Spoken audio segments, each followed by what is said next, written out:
I'm pleased to welcome you to the first ever Senior Mentorship for Junior Leaders session at AFA's Warfare Symposium. It is our intent to offer a similar opportunity at every subsequent conference. So spread the word and make your plans now to attend again at our Airspace and Cyber Conference in September. Special thanks go to Pentagon Federal Credit Union, the Doolittle Leadership Center's founding sponsor, because without their help, we simply couldn't do the good things that we do on a daily basis.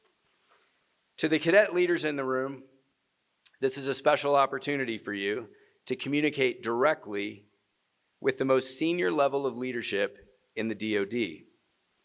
You'll have the privilege of hearing from two leaders who have risen to the top, and you'll be able to engage them directly as to what they feel were critical lessons that they have learned.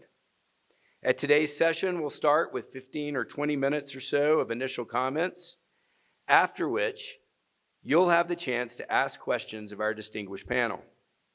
I've heard it said that smart people learn from their own mistakes, but wise people learn from the mistakes or the lessons of others. So be thinking of your questions now, because I'm confident you'll get candid answers. While no question is off limits, I would encourage you to focus on leadership success. What are the keys for you to make you an effective, successful leader? This is an opportunity for you to ask the very top, what has made them successful, and how can you turn that into some success for yourself? After the Q&A session is finished, we'll get together for a quick group photo right outside those doors.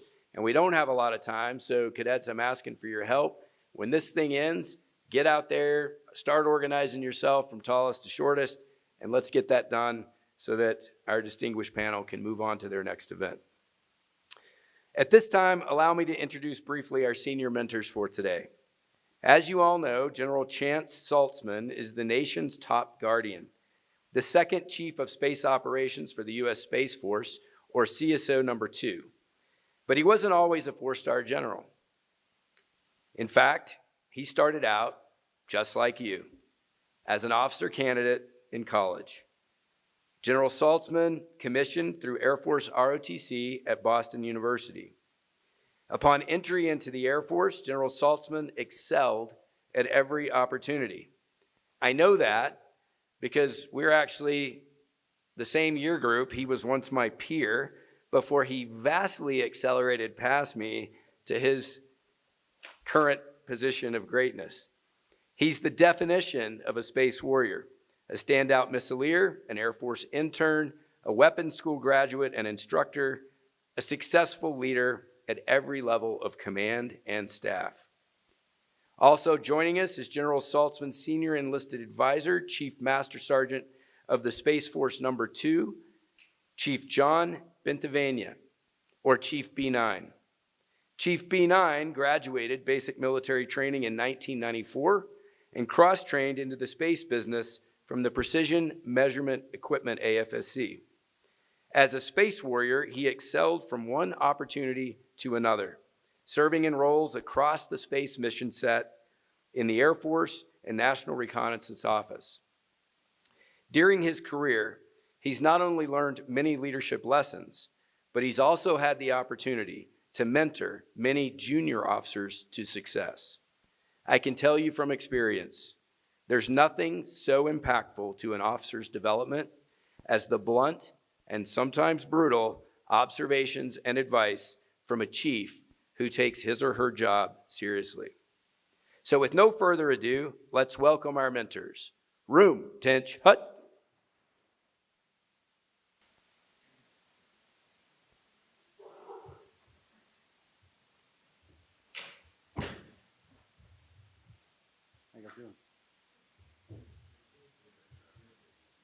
Can you hear me?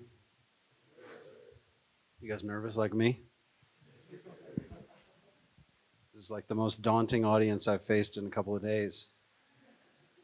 I see you out there judging me. I see you. Here's the first leadership lesson. If you're nervous about an event, if it looks a little intimidating based on who the audience is, always bring your chief. He'll always carry the day. Thanks, Pat. That was nice. That was too nice. I don't remember what it was like to be a cadet. It was just a long time ago. I guarantee you I was not just like you. You guys are way more qualified than I ever was as a cadet, I promise. And that may seem like it's an easy thing to say, sitting up here with 4 stars, and I was nobody, you guys are great, and all my successes are just luck, and you probably don't believe any of that.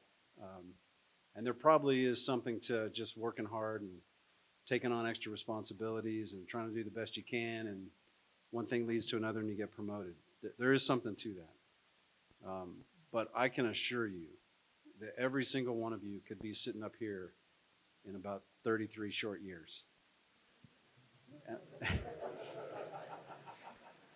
So you got that going for you. That sounded like a curse more than a benefit. It really is a crazy journey that you're about to start.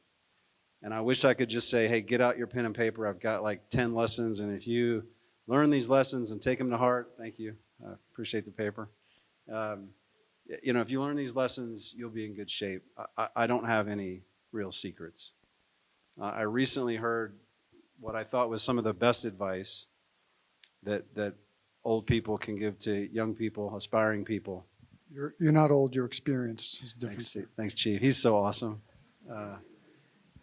And it's all you have to do to be successful in the military, probably any endeavor, certainly in the military, is be undeniably valuable to your organization. That's it. Now, there's 2 words in there that have a lot of meaning that you have to kind of unpack. How do you add value? What's the value that you can bring to an organization? And how do you figure out what the best value to bring to the organization? Well, that's the trick, isn't it? And the other one is undeniably valuable. Not in your mind, in everybody's mind. Undeniably to the organization. The organization says we couldn't do without this person. They are so valuable. They are undeniably valuable. How do you do that? That's the real trick. I mean, understanding those 2 words, sorting them out, and figuring what steps need to be taken so that you can be undeniably valuable to your organization. And here's the real trick in the military. You'll probably figure that out 2 or 3 years into your first assignment, and then we're going to move you to a new organization with new value propositions, with new groups to convince that you're undeniably valuable.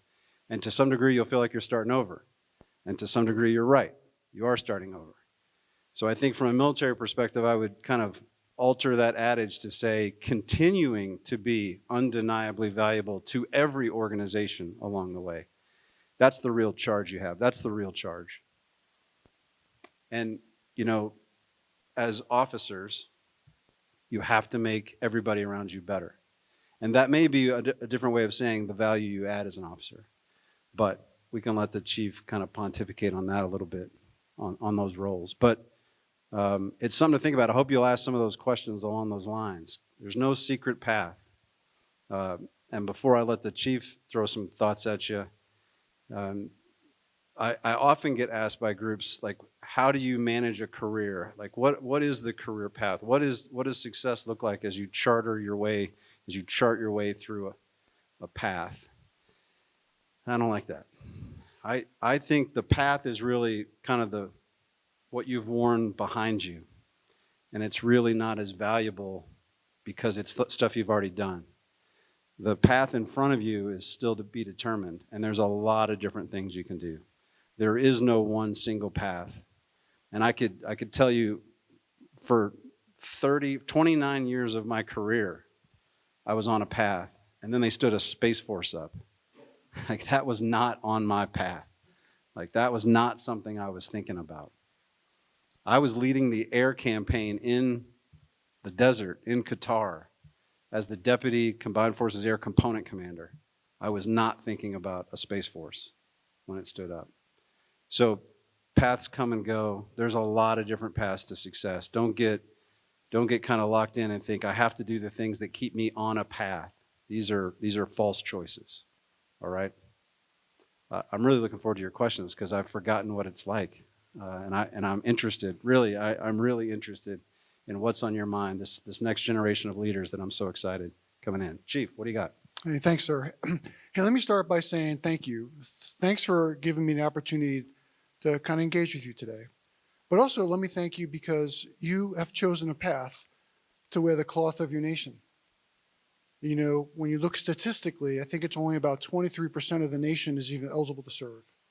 And now that 23%, a very small percentage, raises their hand and decides to choose the career path that you're on. And when you commission and come into the operational services, whatever service you decide to commission into, Space Force, I see you there, Brown. Thanks a lot, brother, Guardian. Thank you for doing that. But in addition to that, not only are you willing to put your life on the line to protect and uphold the Constitution of the United States, but you're also going to get commissioned and you're going to be leaders within the service. The burden of command, you have raised your hand and said, I'm willing to assume that. Burden of command. I sit here before you almost 30 years wearing this uniform, and I've had the opportunity to be teammates with commanders at all different echelons of an organization, but I've never once had to shoulder the burden of command. But you will do that. And leadership is a large portion of that. And it's a journey. And I get asked a lot of times, hey, what's your leadership style? I say it's dynamic. Because every situation is different. General Saltzman talked about you get into an organization, you provide value, and then you move on, right? So then you got to kind of start all over, a different environment, different challenges, different leadership opportunities. So I would say, hey, your leadership style should kind of be dynamic because you never know the situation you're going to be in to be successful. And that's great because you continue to learn. You should all be lifelong learners in this journey of what it means to be a leader. Continue to do that for yourself. And it can be extremely rewarding if you look at it from that perspective as you go forward. I would also say, be humble. You know, as General Saltzman and I were standing outside and they were reading our bios, I think I giggled more than he did. But when you hear somebody talk about 30 years of kind of where you started, it goes by fast. And I'm like, man, I don't remember. Like I remember the jobs, I remember the meeting the people, making relationships, and having those individual impacts on Airmen and Guardians throughout my career. But when you hear somebody read it, say, wow, did I really do that kind of stuff? Or did we just kind of make that up? But, you know, but have an approach where you're humble. Because don't take yourself so seriously. Because as a leader, you have to be approachable. You have to be credible. You have to be humble to do that. Instead, for 30 years, you know, I've kind of been doing this, and I've had, you know, phenomenal leaders that taught me how to be the best version of myself, individuals who inspired me. I've also had leaders that I said, I learned something from them, and it was, I will never be a leader like that in my career. I'm sitting right here, Chief. This was non-attributional, I thought. So, as General Saltzman said, I am, you know, really excited to kind of hear what's on your mind. You're starting your journey, this leadership journey you're about to go on. And it's exciting to have the opportunity to be here with you today and maybe have a small part in, you know, you learning from maybe some of the successes and challenges I've had in my career to help you start putting tools in your toolbox and figure out what kind of leader you're going to be and how you're going to approach it. So with that, I'll turn it back over to the moderator. Thank you so much. So, cadets, we now move to the Q&A portion. You can see there's a microphone over here. If you have a question, please make your way to the microphone, hopefully without toppling over cameras and other AV equipment. When it's your turn, please tell us your name and the school that you come from, and then ask your question. And I'll announce last question around 13:50. So go ahead and be making your way to the microphone if you have a question. The microphone is right here. As people are making their way, actually we're quick, so go ahead. Okay, perfect. Is this okay? I think I hear my voice. Good afternoon, gentlemen. I'm Cadet Eugene Martin from the Air Force Academy. Chief, this question is directed towards you. As cadets, we're told that our senior enlisted leaders are one of the most valuable assets for us to learn from coming into a squadron as a second lieutenant.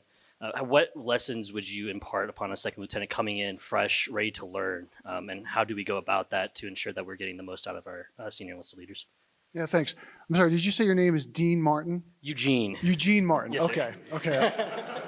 All right. But that's a good introduction. Dean Martin. No, Eugene. Hey, so, the old adage, when they say when you first commission, you get your first unit, right? You seek out, right, that solid NCO, senior NCO, to kind of say, hey, help me build my craft. Help me become an effective leader within this organization. And there's truth to that. For the Space Force specifically, there are men and women who are at basic military training. The average age is like 22 and a half years old with life experience. Most come with some college. There are several individuals with master's degrees, right? And there are going to be NCOs and specialists when you get to your unit. But they're going to not only have life lessons, but also going to have operational experience that they are charged to help you as a new lieutenant, new officers, to help you be successful. Because we talked about the burden of command. So really, it's an investment. It's an investment, right? They want return on investment. That Second Lieutenant Martin someday is going to be a squadron commander, facing to make decisions on the lives of the enlisted men and women in their charge. So from a senior NCO perspective, that responsibility to help grow and develop the officer corps, especially the junior officer corps, is taken seriously because we understand we're paying it forward. So that I would say when you go there, hey, understand the experience, understand the value of the enlisted corps that you're going to be partnered with. Don't be afraid to say, hey, help me learn my tradecraft, help me learn the organization, help me learn the enlisted corps culture, and be the best version of yourself that you can, knowing that you're going to be charged as an officer to lead and make decisions about those men and women that you're responsible for. That's kind of my advice. Thank you, sir. C1C Bryson Brown from the United States Air Force Academy. So AI is pretty big, like emerging technology. So how is the U.S. Space Force investing in AI to better do things such as on-orbit collision avoidance, object tracking, and intelligence processing?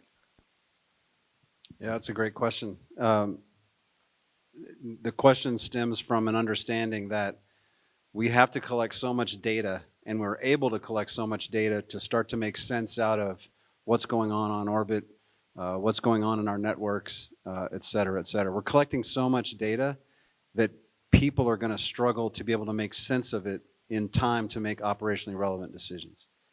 I think to some degree that's been true for a long time. We just didn't have any alternatives. And so what we spent a lot of effort on was deciding which of the data was more important than other data. And somebody down in the bowels would make some of these decisions, and eventually it would get to an operational decision maker who would be presented with the data that the system deemed most necessary, most valuable to answer a question, and then a decision maker would make a decision. There's something to that, and that still plays out. But now we have the ability to maybe look at algorithmic type solutions to that. How can we take more data in, use the technologies that are available to us to do some of the filtering, to help us understand what matters, which of the data matters more than other parts of the data, and give a decision maker a more comprehensive evaluation of the right kinds of decisions to make. So that's only a preamble to say, shame on us if we don't take advantage of the technology that's available to help us make better decisions. Now, how do you train the algorithms? How do you trust the algorithms to give you the right answer? And if they give you an answer, are you going to be the person that goes, hey, I need to see the math. You got to show me all the information. I don't know how we got to this, and I don't trust it. Or are you going to be the kind of person that says, well, whatever the machine tells you, don't even bother bringing it to me anymore. Just whatever the machine tells you to do, just do it. I don't know if I'm comfortable with either of those. And so I think we are investing in AI because we want to maximize the utility of all the data we're collecting. What I'm concerned about is how procedurally, how we as people, as decision makers, charged with breaking things and killing people, Those kill chains really have consequences on the other end. How comfortable are we with using an AI resultant decision-making process? How do we want to inject ourselves in it? Those are the questions that we need to wargame and TTX and start to sort out. And we'll figure it out. We're just asking questions we haven't asked before. So the short answer is we're going to use it because we have to. But two, I'm going to be looking for ways to make sure that the human involvement in it is still sound with regards to kill chain types of decisions. Yes, sir. Thank you. Hey, if I could just add real quick onto that, and this is, there is no, at least in the Space Force, I don't think the Air Force has either, there is no AI machine learning specialty, right? So as we work through this and leveraging technology, how do we effectively integrate it into the wartime operations? It's going to be this crowd. It's going to be you, right? If you have a passion for that, help us figure it out. What does that look like? It's not me. I can't program my VCR at home, right? So we need you, right, to really, you don't? It's next to my 8-track.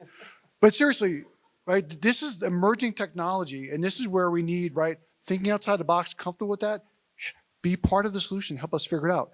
General Saltzman said, what is the value that you're bringing to your organization? These are the type of things, when you get whatever that mission set is, how do we make it better? How do we make it more efficient, more effective? And that question and leveraging that type of technology is where we need to go as a Department of the Air Force, as a DoD. Thank you, sir. Good afternoon, gentlemen. My name's Cadet 3rd Class Skylar Henry from the Air Force Academy. And my question is, over the course of your careers, has there ever been a specific experience that's made you sit back and redefine personally for you what it means to be a leader? And from those experiences, what lessons do you take moving forward? Yeah, so leadership lessons sometimes are very hard. They can leave a mark on you, especially if it's a failure of leadership. And I've had several of those throughout my career. And, I talked about being approachable and being humble. I had an experience where I was a leader. I was a senior master sergeant. I was a leader of our organization. And I was an airman at the time. I wasn't in the Space Force. And came to me seeking help. And I had 1,000 things going on, right? I'm not kind of paying attention. And I'm on my computer as this young airman's trying to talk to me about some things. And kind of called me out and said, you're a senior leader in my organization, and I came to you for help, and you can't even give me 5 minutes of your time. And that wasn't who I wanted to be, right? But at the moment, I lost myself. I wasn't embracing the fact that I was a leader in an organization and someone's coming to me. And even though to me, right, it was only a couple of minutes. I'm a good leader all the time. It was only a couple of minutes. I hurt that individual. And they let me know that.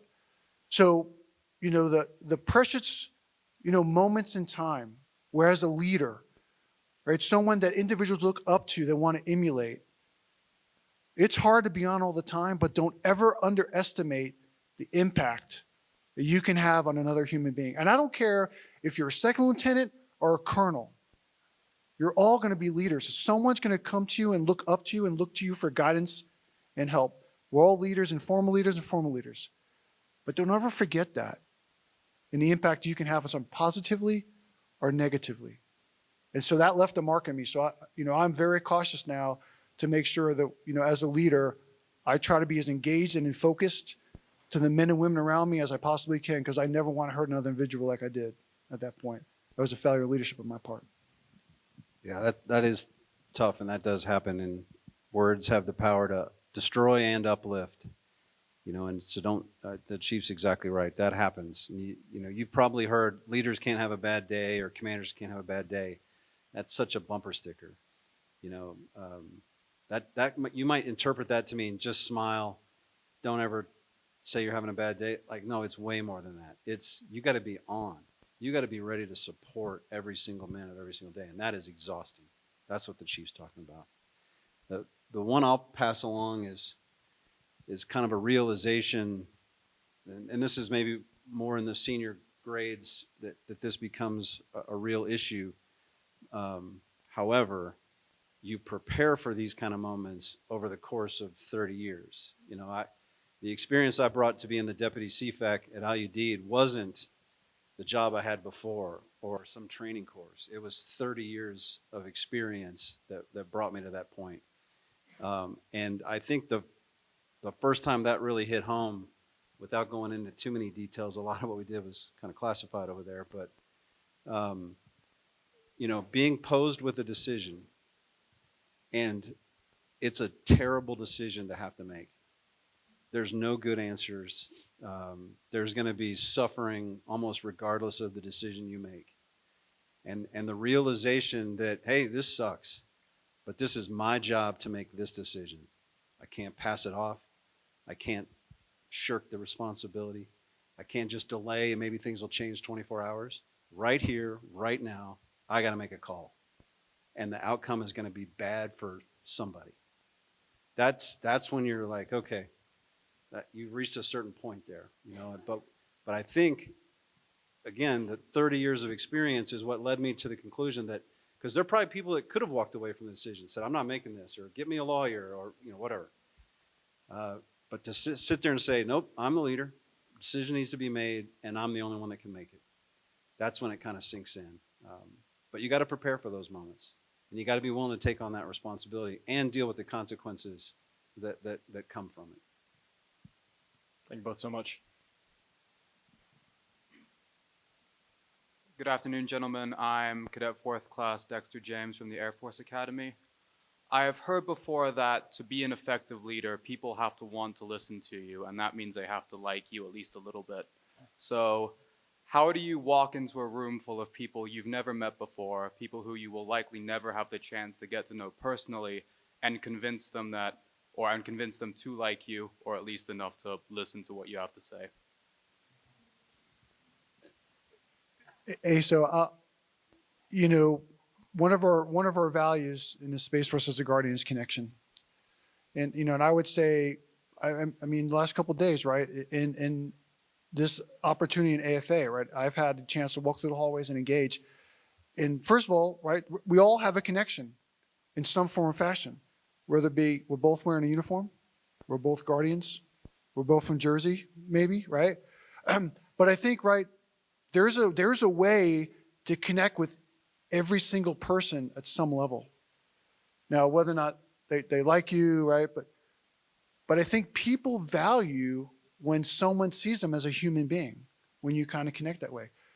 So from a leadership perspective, you're right. You can't demand compliance, right? You have to build that relationship. You want individuals to follow you because they believe in you. But part of that is because they want leaders who are connected. They want leaders who see them as the unique skill sets that they bring and that part of the team, they're inclusive. But you can walk into a room and just like, right, you connect with people and find out, hey, what makes you tick? And find that little thread, whatever it is. Hey, I like your shoes, those are kind of nice, right? And then you learn about somebody and you realize, hey, you can have a connection and maybe you can influence them or start to build what that connection, which is really important to us as Guardians, is one of our values. I got really funny when I got promoted to 1-star. His jokes got much funnier. It's a great question. I think if you walk into a room and your goal is to be liked by the people in the room, you've already started off on the wrong foot. You know, another one of our values is character. And I think that's really at the heart of it. And my wife has a sign she hangs in every house we've ever been in. It just simply says, be nice. And then there's a follow-on that says, or leave. Which I like the top part, she likes the bottom part. But that really says everything in my mind that you need to happen. Be nice. And it's not just about be polite. That's a little different. Being nice is a different level. I think we all understand the difference. I do not believe I've earned this position. I don't think I deserve this position. I really come at it from a position of humility. I know the chief would say the same thing about his job. I don't take it for granted that I've been given an opportunity to do a position like this, to have a position like this. But I approach it with a sense of humility. I don't know everything. And I'm looking for information from the people that can help me do my job because it's pretty important. And I want to get it right for the sake of the Space Force. So I'm looking to connect because I'm going to steal all your ideas. I'm going to steal everything I can to make the force better. That means you have to connect. That means you have to be nice so that people will tell you what they think and they'll engage with you and interact. So it really is coming at it from a position of humility, not to try to get people to like you, but I need your input, and you're going to talk to me if you feel comfortable talking to me. So humility and being nice is really where I start all those conversations from. Thank you both very much. You're welcome. Cadet First Class Gabriel Ryman from Cadet Squadron 40. I was wondering if you all could speak to the traits and habits of mind that will be demanded of the men and women in this room as we step into an Air Force and perhaps a Department of Defense that is being imminently restructured. Yeah. So, you know, when the Space Force stood up 4 years ago, and General Saltzman and I, we've talked about this, change fatigue, is that you're kind of referring to a little bit? Yes, sir. Yeah. You know, I kind of look at it more evolution. I've actually had this discussion with a couple of Guardians earlier today asking about change, constant change. And I said, you know, we as a service, we're charting a vision, right? The nation has given us a responsibility to take care of the domain, right? To secure our nation's interests in, from, and to space. And there's a vision to get there. So when we make modifications, we change vectors, it's not so much that it's changing again. These are just incremental steps to get us to where we know we need to go. So I think from a leader perspective, right, you have to inspire and map out that vision and say, the changes are really just getting us one step closer to where we all know we need to go. So this modification isn't a change, it's not change. We're one step closer. We're one step better. We're more efficient, more effective. Just got to flip the terminology. Change is going to be constant. The domain, the threats, the things our nation asks us to do, they're not static. Change is part of the business, but it's really how we look at it. And are we making a change for the right reason? And if it's to get us closer to the vision where we know we need to go, those are good things, not negative things, to be embraced, not to be feared. I haven't met very many people that don't like a change that they conceived of. And nothing wrong with that. It's just if you have an idea that things could be done differently and perhaps better, then you're all in for change, right? It's the people that change is imposed on that start from the position of, well, why do we have to change? Like, that sounds like work. Like, what's going wrong here? So it's really about a mental attitude about how you see change. And, you know, kind of like the chief said, do you see it as an opportunity or do you see it as a burden? And of course, we're all human. And depending on the job we're doing and the stresses that are imposed and the resources we have available to us, we're going to see various changes as burdens and opportunities. And if you see it as more of a burden, you're going to be opposed to the change. If you see it as an opportunity, you're all in. And this goes back to the leadership thing. How do you make sure that people see the changes that an organization needs as an opportunity? Because people will get behind change that they think is an opportunity. And how do you get them vested in the change? This is probably the greatest leadership challenge that you will continue to face over and over and over again in your career. There will be small changes early on that your flight commander wants you to do. There will be slightly larger changes when you gain some rank that your squadron commander wants you to do. And then how do you deal with that? It's a mindset issue. It's about, you know, half full, half empty perspectives. And change fatigue is something I just don't understand, because that means, quite frankly, that the organization or group that is fatigued doesn't know why the change matters. That's just a failure of leadership, not the people that are fatigued. Because if they believed in the change, they're all in. That's what I think. General Chief, thank you.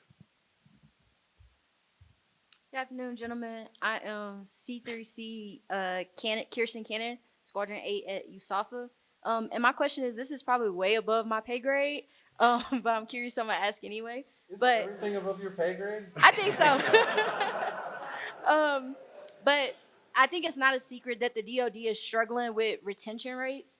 And how do you see that affecting us, or what do you think that we can do as future officers to like help combat that, especially if we're chasing a more diverse force, and we're struggling to even keep people in, and so people are taking that knowledge and like stepping away from the military, and we need all the knowledge we can get as we go into this future fight.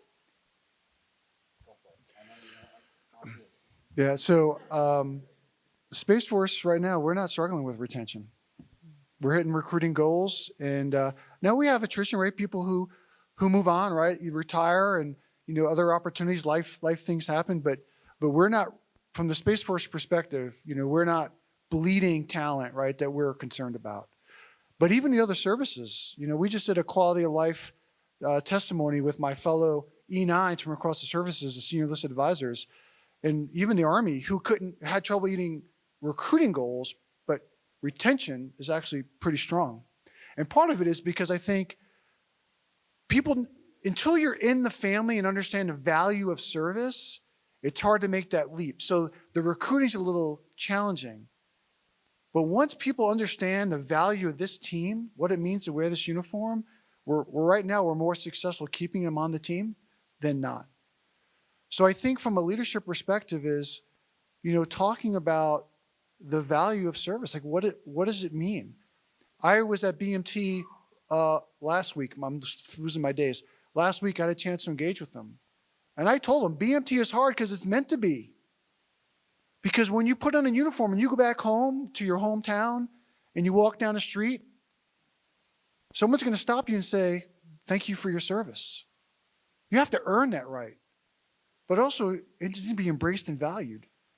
So I talk about, right, what it means to kind of wear the uniform and the value of service and what it means to the nation. And that we are, right, the small demographic that puts so much on the line for our nation, and we should be proud of that.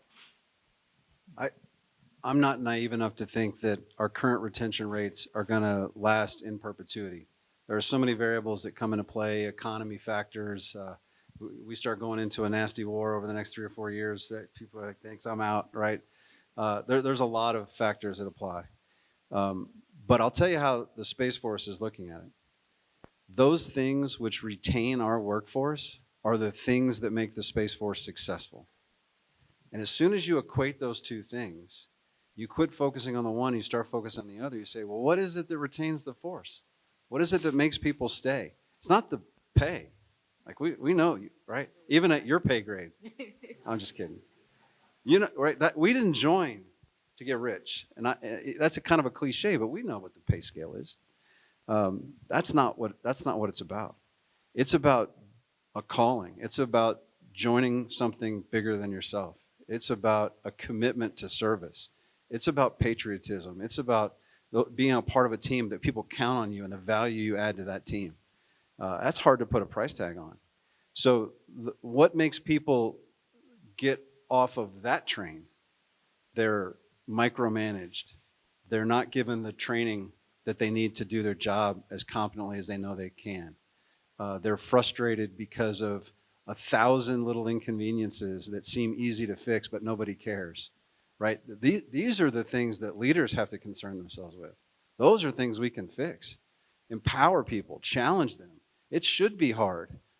Change is here. We're going to do something different. Why? Because it's hard and we need to do it. And you're up to it. And then when you do it, I'm going to reward you because I'm proud of you. And now you have a sense of accomplishment. Those are the things that are hard to replace. And as long as we focus on those things, two things are going to be true. The Space Force is going to get its missions done, and we're not going to have a problem retaining talent because those go hand in hand. Thank you. Collectively, we call that the Guardian experience. What is the Guardian experience? Seriously, that we talk about it all the time. All those different things that the gentleman talked about, right? What is the Guardian experience, and are we meeting the promise we made to retain them into the force? I appreciate it. I'm a C4 Gordon Kyler from the Air Force Academy, and my question is really similar to the question about like change fatigue.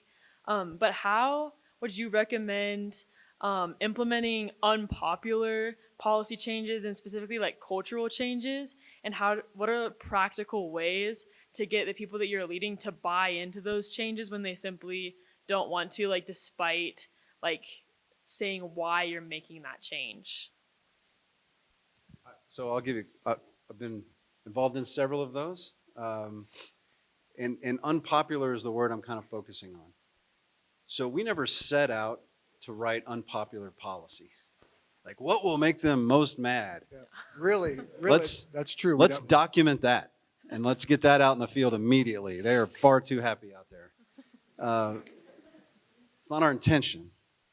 I understand that sometimes that's the effect. So I think the best way to deal with it is to recognize that, hey, this policy is going to have an emotional effect on a large number of people. You're talking about family, you're talking about moves, you're talking about pay. We know what the typical topics are that get people's emotions up. And if for some reason, whatever that reason is, we feel the need to make that policy change, step one, recognize that this could be seen and trip an emotional threshold. And then two, that means it better be the right decision, because is it worth the angst that you know it's going to create? And if it is worth it, that means it's probably pretty important, because believe me, we don't want drama. We don't want the emotional threshold to come up. We have retention problems or we have recruiting problems. Last thing we want is that. So it means there's something pretty important about it. Explain that. Like, lead with that. Convince people that there needs to be a policy in place, that there needs to be a change, and explain why it's important. And if you win them over on the importance of it, then the emotional threshold will kind of drop down a little bit. What we want is the discussion that says, hey, I know this is not going to be fun, but you can see why they did it, right? Now we're in a good place to have the right kind of conversation rather than vitriol and anger and that sort of thing. So explain the change, make sure it's worthwhile, not just change for change's sake, and then I think you got a better shot at getting it across. Thank you, sir. Yeah, and I would just add on, you use the term culture. Organizational and policy, those are hard enough. Cultural change is very difficult, and it takes time to do that. We've had some of these discussions, hey, what was the culture of the Space Force? Every organization has a culture. We ask, do you have one? Well, yeah, but a lot of it's grassroots, right? What is it that you, as a leader, the culture that you have in your organization, what are you willing to accept? What is the culture of your work center? What is the culture of your flight? What is the culture of your office? As a leader, what are you willing to tolerate and accept? And what are you willing to emphasize and say, this is the positive culture that we want? And how quick are you to call out and isolate the culture you do not? Cultural change is difficult.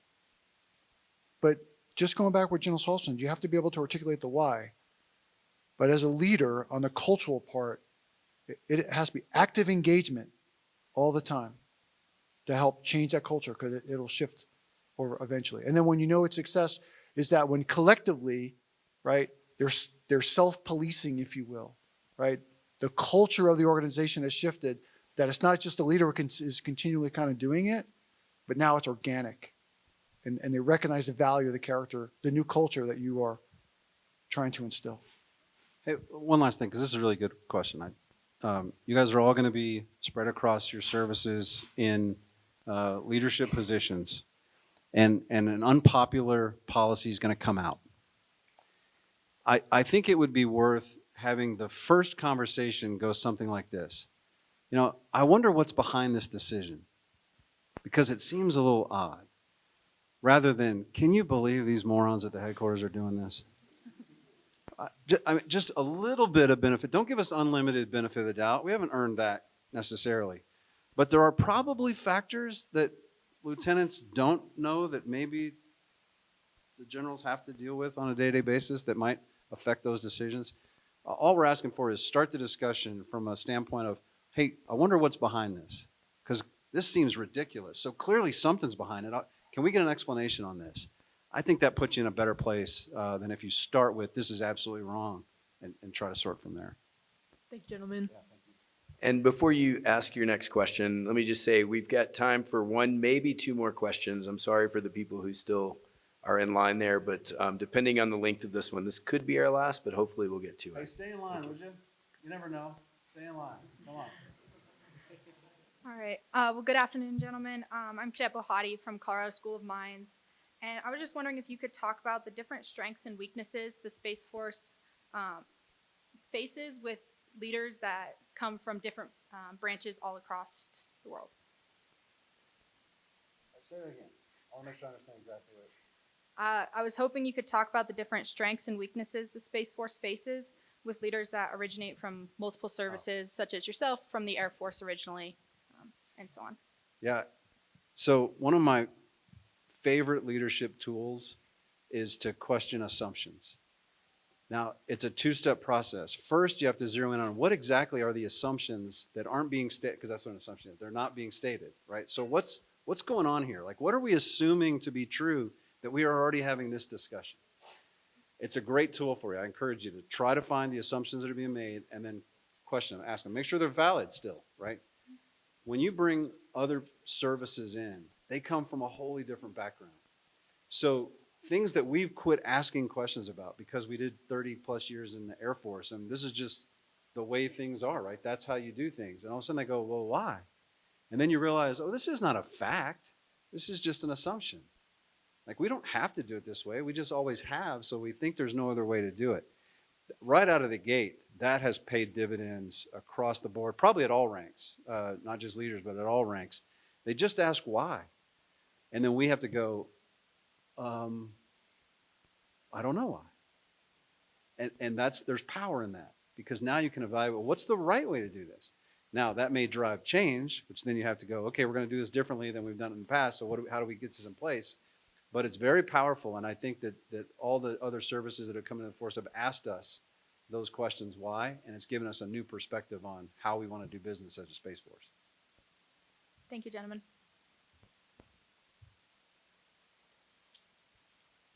Good afternoon, gentlemen. My question for you, the speaker had stated that a smart man learns from his own mistakes, but a wise man learns from the mistakes of others, and you've parted a lot of that wisdom on us today already. But I was wondering if you have any specific readings or books that you've read over the years that kind of brought you a new perspective on leadership for all of us to have a chance to read as well. It's always tough because it's so many different books and so many different things. I'd hate to just tell you one. Thinking Fast and Slow it kind of made me think differently about how I think. Back to this assumptions thing. I assumed I knew how to estimate. Turns out I have no idea how to estimate. Things like, so Thinking Fast and Slow was a good one for me. I also think back all the time, and I've reread it twice, the autobiography of Malcolm X. And if you haven't read it, it's a little bit about the history of Malcolm X. It's a lot about making yourself a better person, which never stops, always continues, and the value that brings. You think, listen, I am what I am. Like, this is the kind of person I am. No. Tomorrow I can be a different person. And just seeing that and hearing it and reflecting on it and saying I can remake myself as I need to, anytime I need to. And that's a very powerful, relieving kind of feeling. Those are a couple I would definitely encourage you to read.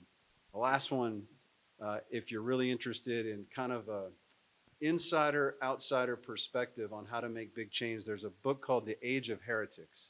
It's a little bit older now, but it's one of my favorites because what it says is the only way to make change, real change in an organization, is from inside the organization.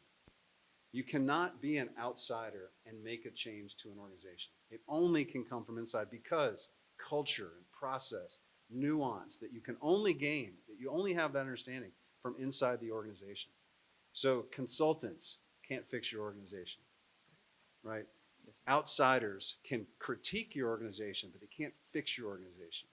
And it's a really good book about some examples of where that's happened in corporate America and civil society that I've leaned on a couple of times. And it keeps you from quitting. Because as soon as you quit, you say, then I get to no longer comment on this great organization because now I'm the outsider. I can't do anything about it. And so sometimes that drives you in to try to fix it. Those are a couple. Awesome. Thank you for your time, gentlemen. Hey, I would just add, and I'm a John Maxwell fan, but beyond the books, when you talk about learning lessons, right, and leveraging other people's experiences, you have a room full right here. So I get more out of talking to people and learning from their successes and struggles than I probably get from books. So seek that out. Yes, sir. Thank you for your time, gentlemen. Morning, gentlemen. I'm C2C Simpson from the Air Force Academy. My question was, given that the Space Force job preferences this year don't include choosing an SFSC, and what is the intent behind choosing an SFSC after OTC versus before, but still having to integrate learning all of them together? Here's the theory. What are you basing your selection on? You know, is it fact-based? Is it a deep understanding of what those specialties are? Is it maybe you talked to one person who had a particular opinion about a specialty code and you thought that would be a cool way to do it?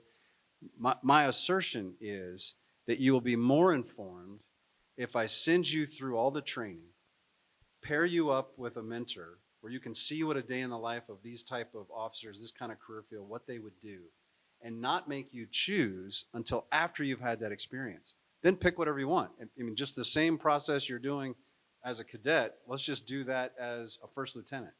But it'll be based now on some real world experience, some real world tangible viewing of what the job is.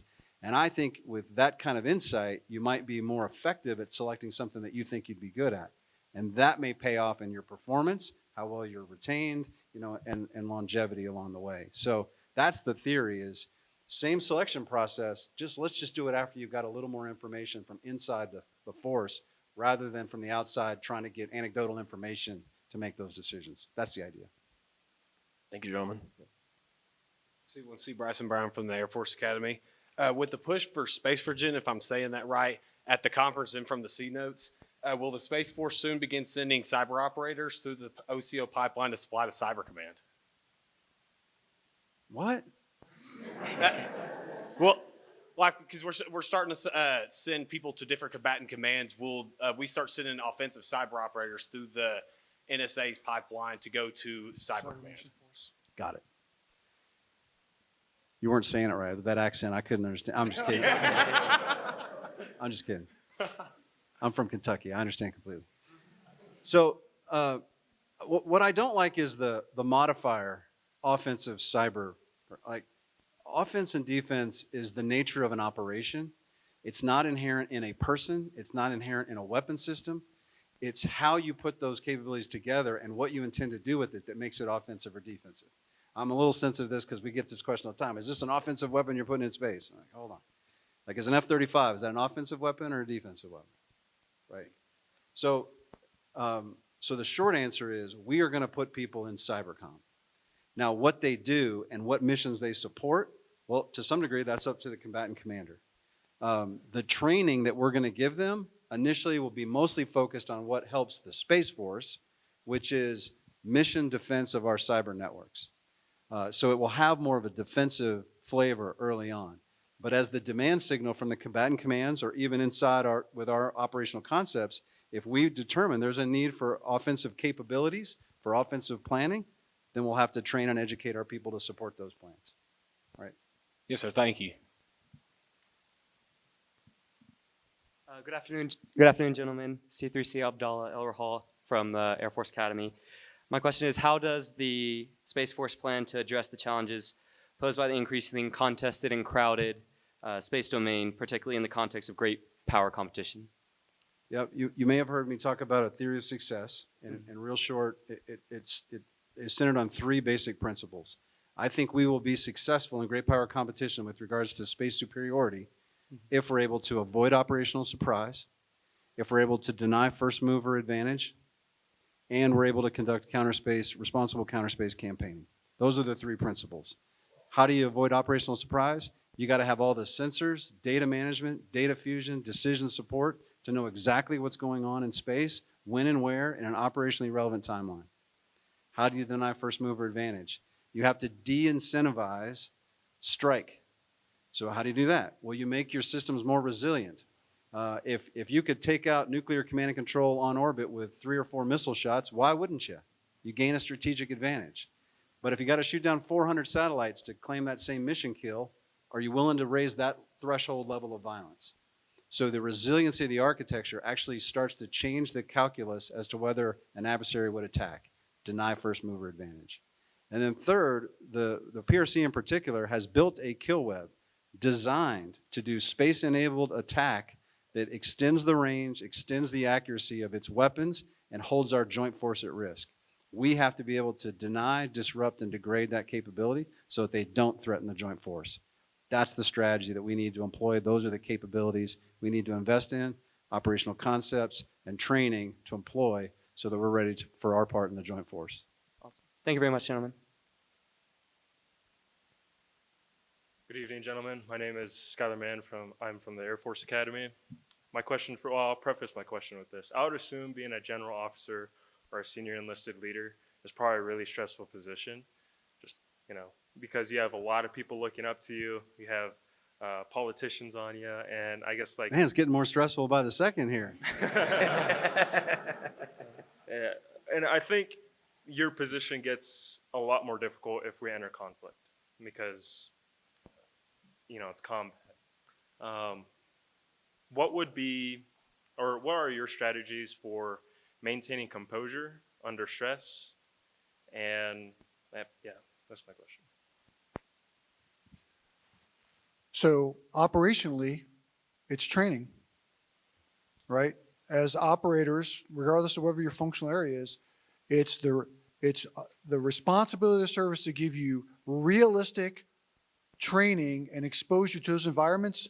So when the reality hits, it's okay. Like we have tested your mettle, right? Made you think critically, and we prepared you for that moment when it comes, right? So there's a responsibility of the service to prepare you for that operationally. But then resiliency, how do you stay stoic? Well, you got to have confidence in yourself. You got to have confidence in your people. But I would say the brass tacks, if we do the training the right way, you're going to be ready for that moment, and the stress will not be an issue because you'll know you and your team that you're leading is ready, whatever the challenge is. I was a squadron commander on the ops floor at the Joint Space Operations Center when the Chinese shot down the Fangyong satellite in 2007. And I'm standing on the ops floor, and I'm kind of a nervous wreck. I don't think I looked like one because I was kind of just standing on the ops floor, eyes caged, how you do. But the operator who was sitting in front of me, the missile warning operator, who was going to get the call as to whether or not this satellite had been destroyed or not, was going to get what we call the multiple head count of that asset, was real nervous, and I could tell. Because he was going to have to make a report, and he was worried about, am I going to hear, and I could just see the way he was fidgeting. And so all I did was kind of lean down, put my hand on his shoulder and go, this is going to be awesome. Are you ready? And he was like, no. And I go, well, get ready. He goes, okay. It was simple exchange like that. All I did was took any nervous energy I had and just let it dissipate because it was more about whether he was ready, not whether I was ready.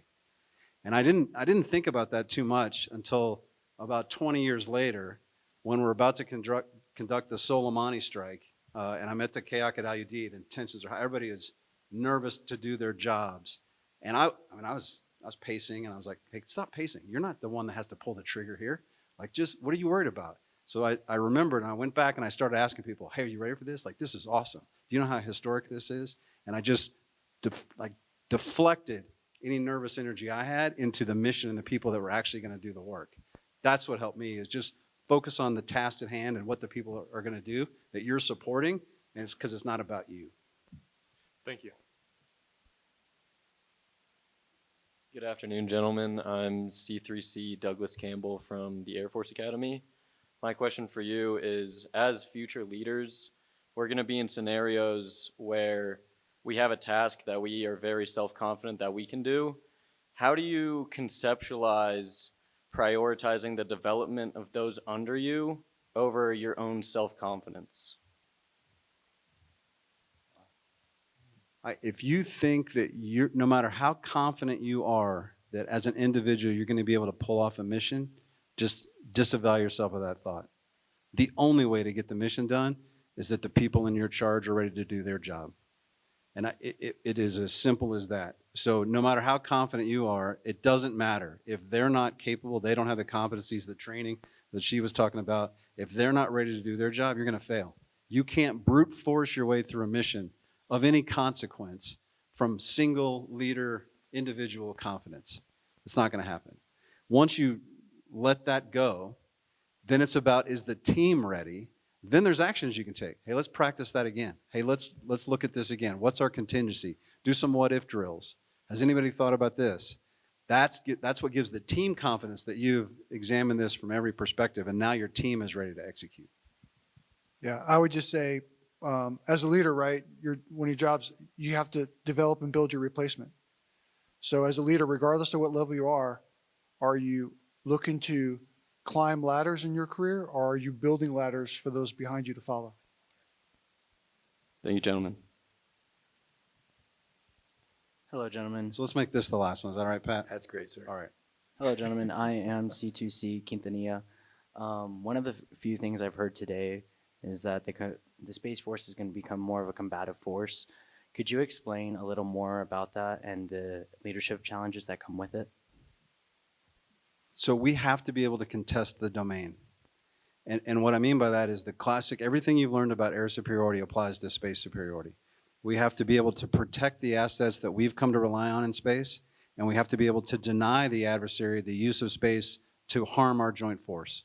They have that capability now to both take out ours and hurt the joint force from space-enabled targeting. So the Space Force has to be able to contest the domain, which means fight. Now, the fact that there's no people in space that we're targeting is irrelevant to the discussion. We are going to need to deny, disrupt, degrade, create war actions on state property of another country in order to achieve military objectives. That's what warfighting is. When you shoot down a drone, it doesn't matter that there was nobody on it. That was a war action, right? Same thing in space. So we have to start thinking like that. We have to think like an adversary is going to try to deny us our opportunities. An adversary is going to be executing tactics to try to stop us from doing what we want to do. We have to think as though there's an adversary trying to stop us. It's no longer sufficient to just operate our systems in a benign environment. We have to understand that an adversary is going to try to deny it. And we have to have that warfighter mindset that says, despite your best efforts, I'm still going to come through on this mission because I know my tactics and I know how to defeat your efforts. That's the shift. Thank you, sir.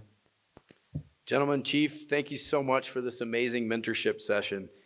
Cadets, over the last 50 minutes or so, you've heard 60 plus years worth of experience and wisdom. I'm serious. What you heard in this last chunk, there is so much in there for you to be thinking about and applying that even those of you that were taking notes are going to have a hard time trying to help others experience what you heard here. So we're going to post this session on our YouTube channel. You can go back to that and look at it and rewatch it. We're going to pull out some shorts from it so that you can have that for your own development and the development of your peers. You just search Doolittle Leadership Center YouTube, and we'll have this posted along with a number of other useful tools for you as young leaders to use. I highly encourage you to make use of it. So now let's show our appreciation for these two mentors whose time is so valuable and who gave you more of it than we even expected.